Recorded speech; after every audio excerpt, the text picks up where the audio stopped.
Everybody, I just wanted to make a quick video on how I schedule out my practices. This is also how I teach. So whenever I'm teaching a student one-on-one, I will lay out my lesson like this. I also assign homework like this. So whether you're a teacher or any type of musician, hopefully this is some information where you can take some of this stuff out. Usually I record at home in a lot higher quality. So if this is your first time tuning in, check out my channel for some other stuff. But one of my students canceled their lesson today. So I have like an hour to kill. And I was scheduling out some practices for this week, and I was like, I'll just make a video about this. I think it's really good stuff. So there's really 5 big things we practice in music. One is like technique. So this is your scales and whatnot. And I'll dive into each one. Then we have new material, which is what I think is the most important. New material, review material is the third. And then we have performance material, and finally musicianship. So what's cool about this, you have 5 things. So say you just want to practice for 10 minutes a day, spend 2 minutes on each of these things, that easy. And it's a great way to schedule a diverse practice. It scales. So if you have 2 hours to practice, you could spend like 20 to 30 minutes on each of these things, depending on what you want to spend more time on. If you only have 5 minutes to practice, spend 60 seconds on each thing. For myself, usually I practice for like an hour and a half, and I'll spend like 15 minutes on warm-up, 15 minutes on musicianship, and then I have 20 minutes for each of the new material, review, and performance material. So let's just dive right into the technique. This is like technique and general, just scales, whatever. So for this stuff, you can see me all the way up here. I'll just do like 5 finger exercises, stuff like that, or scales, or arpeggios, anything like that. And the whole point of this is not just to get ourselves warmed up, but to be mastering the fundamentals. So say you're a baseball player, you need to be able to throw a ball really well. Say you are a football or basketball player or a soccer player, one of those sports where you're running nonstop, you have to practice running. It's not necessarily a part of the sport, but you have to practice it. Just like with music, you gotta learn all your scales. C major, D flat major, E flat major, E major, F. You need to be able to knock those things out without even thinking about it. So techniques are time to train our fingers. So the thing I like to focus on is using my fingers for everything, not playing with flat fingers.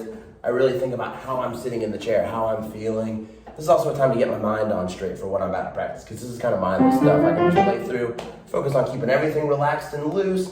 And yeah, this could be like a jazz exercise book, anything like that. Kind of mindless playing, and we're training our hands, we're training our mind, and we're learning our fundamentals. The next thing I do is new material. This usually is barely anything. In regards to repertoire, or whatever pieces you're working on, usually I assign myself and my students like 3 to 4 pieces to work on. 2 to 3 of those should be something that's right at your skill level or a little bit easier. So it's something that you can be knocking out in like a week to 2 weeks, and you feel really good and confident about yourself. And then 1 piece that's just a little bit outside of your comfort zone, so that way we could be setting a goal. So say for new material, if you're working on 4 pieces, just make a goal to learn like 2 measures of each piece. And this is brand new stuff that you haven't looked at all.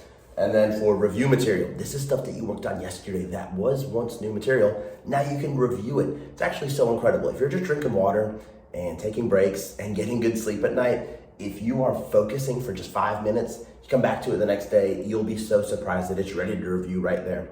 So now we've reviewed, a couple minutes review. Preferably you'd be spending like 15 minutes in each of these things. So 15 minutes of review, boom. And then say you're working on 3 pieces, that's just 5 minutes of review for each piece. It's that easy.